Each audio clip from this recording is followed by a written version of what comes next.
What is negative faith? Negative faith is the belief in fear.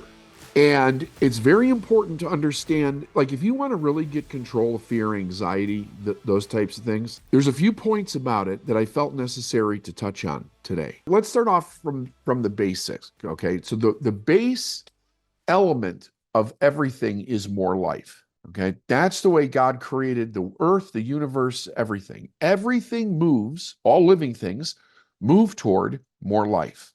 Understanding that, the natural idea is that if there was an element that would stop something from moving toward more life, everything would collapse upon itself. Because that would be like disease in a healthy body. It would take over, and it would, because of the fear, it would not be able to move forward. And that species or that idea or whatever it is, it would begin to collapse on itself. So the idea of that kind of a fear was not created by God. It even says that in Scripture. God did not give you a spirit of fear, but love, courage, and a sound mind, right? For me, I've always started off with those very small ideas that are actually really big. Second, you were only born with two fears, as we know and describe a fear. One is the fear of falling, and the other one is the fear of loud noises. And really, when you examine them from a psychiatric approach, they're more startle responses than they are anything else. Okay. So you weren't even born with fear. You don't see a little baby or a little toddler afraid of anything, right? They will reach up on a stove and grab a hot pot of soup and pull it right down on their head, never being afraid of something, right? So what happens with a child? The child learns fear. Oh, well, that gets interesting. So they're not born with it, but they're learning it. What does that mean? Well, it means a lot, actually, because the level of fear in which they're going to believe and have faith in their life is going to be equal to the environment in which the other people believed in that fear. It doesn't mean that it's true. It just means that the other people believed in that fear. But whole families and towns and cities and societies and all throughout history have been crippled by the idea of these false ideas based in fear, where people cannot move forward. So what we're looking at is not the power of fear that's stopping it, but the faith or the belief in fear that paralyzes the person. It's the same faith and belief that you use to create anything positive that you want in your life, but it's been misdirected into the idea of fear. Think about that. That's how strong it is, right? Because when you're afraid of something, you can feel it in your body. You don't want to move forward.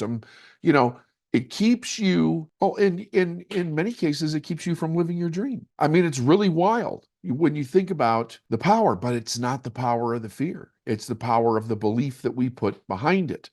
Because how was fear delivered to you as a child? Probably in the form of a warning, if you think about it, right? Or an example of somebody else and what not to do, but they associated that person's problems to fear. So they develop a fear that's completely unreasonable, has nothing to do with anything. I talked to a person once who was telling me about, now they're not wealthy, right? They had a job all their life, but they had a deep fear of going out and making a lot of money because all the people that they ever saw make a lot of money lost it and went broke and lost everything. And I said, well, what people do you know that made a lot of money that lost it, went broke, and lost everything?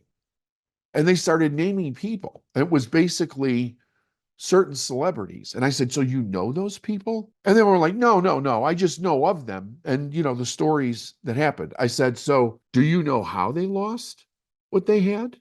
And they said, no. So the couple people they had mentioned, I actually knew those stories. And I said to them, well, first of all, you have to understand something. Celebrities, athletes, and the like that make a lot of money, they're not making a lot of money of their own education on how to make money. They basically have some of the highest paid jobs in the world. That's how they're making a lot of money, right?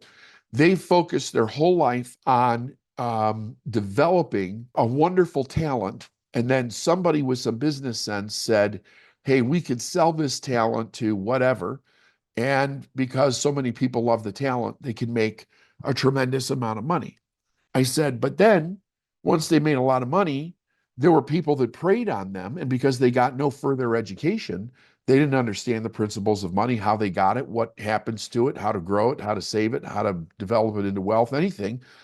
And they became victims of other people taking away their money. So I said, so when you're looking at people that develop wealth, I said, you're looking at the wrong people. A lot of people look at celebrities because that's what's thrust in front of our face all the time. I said, look at people that have deliberately learned how to create money. They know how to bring money into their life. And this person that I was talking to was very stuck on this idea. And they were like, why can't I look at these people? And I said, because those people didn't really bring the money into their life. Somebody else did. They had a talent, and then they had a manager or a company that sold them. I said, that's not a business person. That's not a business person that started off with a certain amount of money and then went out and specifically grew that amount of money. But this person had made decisions their whole life based on what they saw other people with certain things that happened to other people. And then they heard negative things about those people, and mostly money. So they decided that money was a bad thing, and it kept them from building any wealth in their life at all. So it was the negative belief about something, in this case, money, and then they literally repelled it from their life. And of course, they're like anybody else that's broke. Everything's constantly going wrong in their life, and they don't have any money to fix it. And every last thing takes every last dime because they're completely living from within the structure of what fear looks like. And all of their belief is behind the thing that they're afraid of. And see, that's what fear does to somebody. It steals your power of belief. It robs you of it. It redirects it.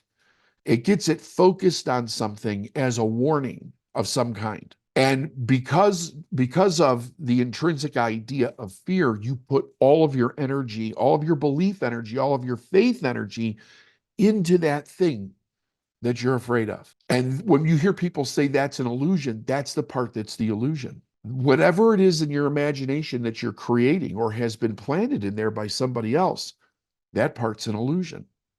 Now, you may look at different people that have had bad things go wrong in their life and point to that as an example, but that's not actually an example, because what really caused the bad things in their life was not fear. It was the cause and effect of ignorance, doing very specific things to get very specific results.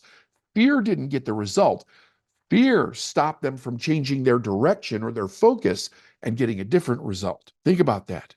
That's what it does. It robs you. It's like a thief in the night. It takes everything that you've got, but it doesn't cause whatever problem you're afraid of. That has a specific cause, and it's not fear.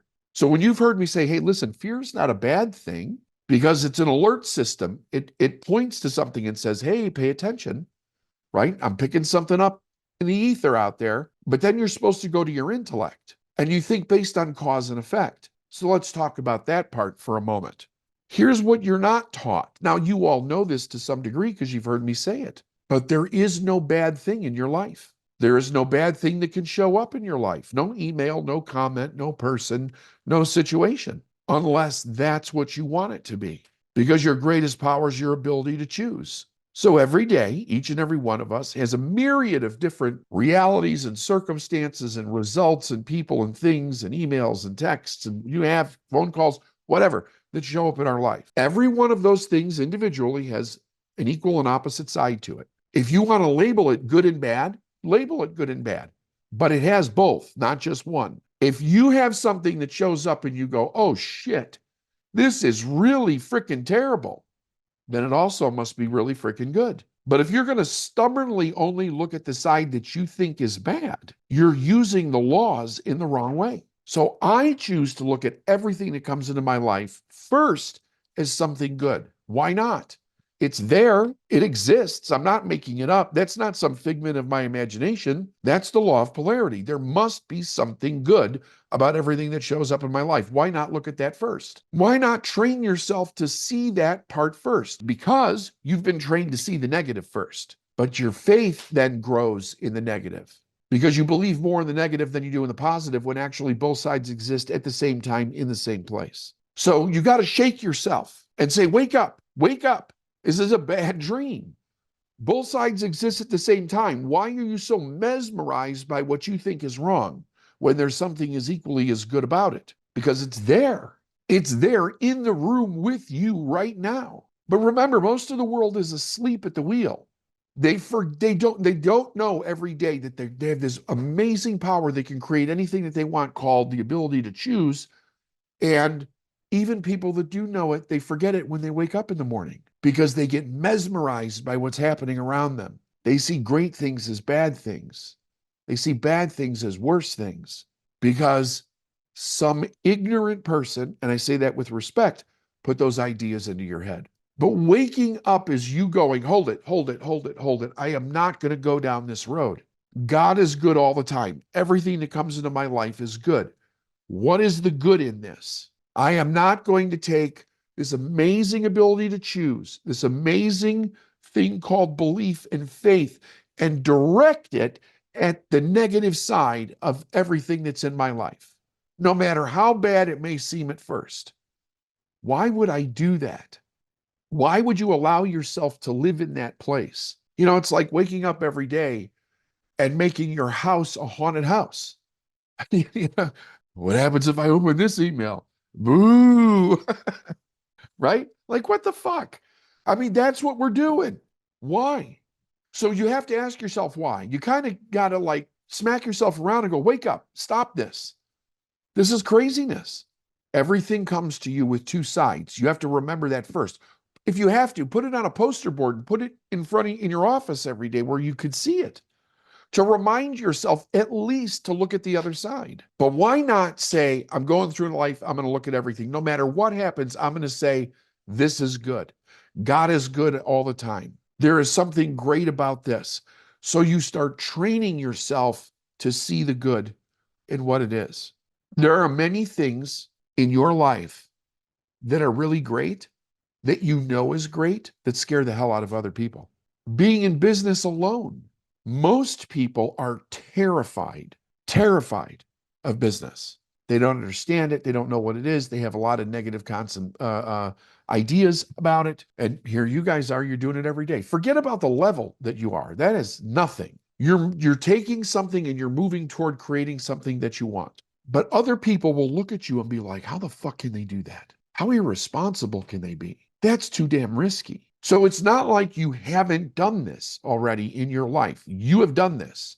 You have all done things that scare the shit out of other people and they can't get themselves to do it because fear completely takes over their consciousness.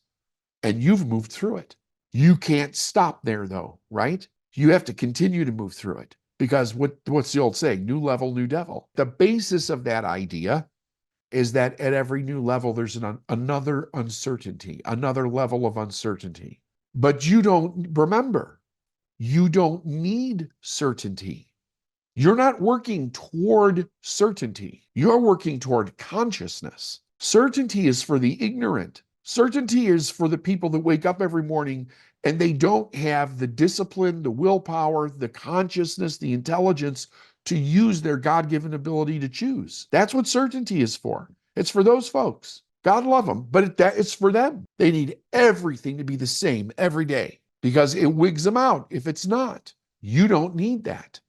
And you're forever moving toward mastery because the more you let go of the certainty, the more you step into the amazing belief and creativity that's actually yours. Why don't you need certainty? Because you can create the opposite if you create something that you don't want consciously. Consciously. Other people can't. They screw something up and they're done. They're done. They freeze in terror in their life, but not you. Because if you get a result that you don't want, you go, oh, okay. What's the law? The law's cause and effect. I chose something either wrong or out of ignorance. Let me learn and choose something different. I don't need certainty. I need intelligence. I need the ability to see through what's not working and pick, learn, or do something that is working. There's no reason to be afraid because I can choose something different. It doesn't matter what situation you're in. It's your conscious choice that allows you to step beyond the ignorance of fear because you can choose something different in the moment, right? What about the terror idea that something's going to come that you can't fix? That's not even possible. That's not even possible. That is a horror story from the pit of hell that, yes, I realize most of the people on the planet live in, but it's not true because God is on your side. The universe is on your side.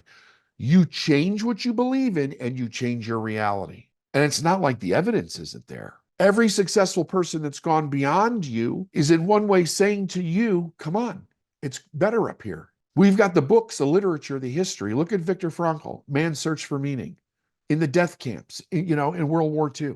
And by what they focus on, people are living or dying. And he's teaching people in the death camps how to stay alive. The power has to obey you. The only time you're a victim of it is in a place of ignorance, but not in a place of enlightenment. You're not, because the power's there for you. It's not there to do something to you. It's there for you. But to the uninitiated, to the ignorant, to the people that won't open their eyes and seek and learn and do and grow, they stay trapped by it. You should go all out for everything that you want this year. You're in the greatest place at the greatest time in history with the greatest ideas and resources behind you.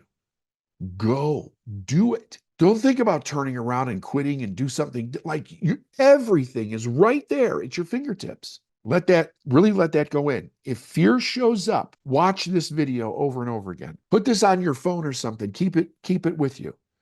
Don't let that fear grab your mind. You guys know better than that. You're way past the ignorance of it. Not 100% the experience of it, but the ignorance of it. What you must do is you must think consciously through the experience. And you all have the ability to do that. You wouldn't be here if you didn't have the ability to do that. You would not be here. You had to do it to get here. To this place in your life is what I'm talking about when I mean here. You had to do it to get here. Don't let it stop you here.